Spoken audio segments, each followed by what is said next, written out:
Bonjour et bienvenue dans Conseil d'impro. Aujourd'hui, je vais traiter une question que m'a posée Inès.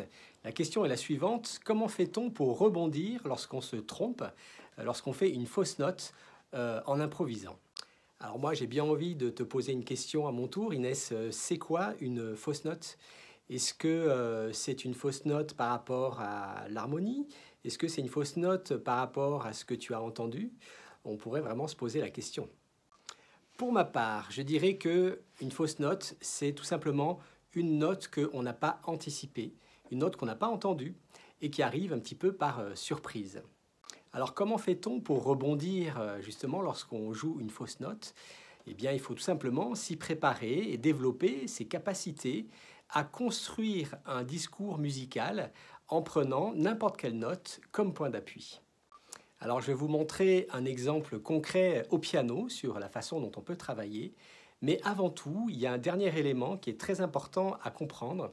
C'est que lorsqu'on improvise, la conduite de ces phrases, la conduite mélodique, est toujours primordiale par rapport à l'harmonie.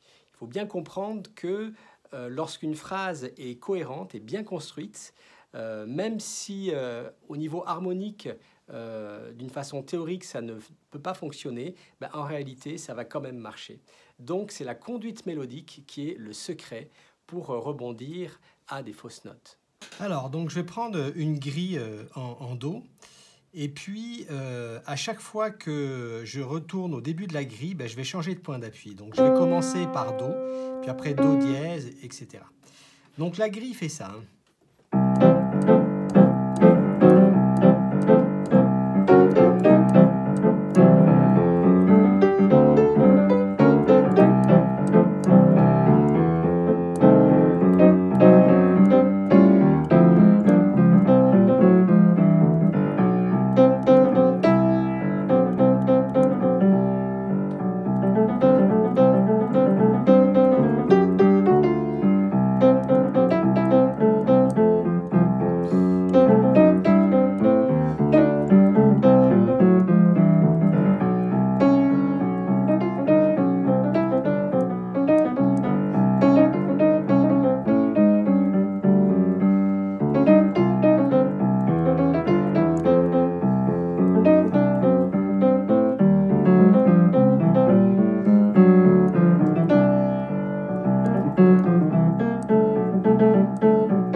ça demande quand même une certaine expérience, un certain savoir-faire. Il faut déjà savoir improviser pour être capable de se rattraper et de pouvoir construire des phrases comme ça en partant de n'importe quelle note.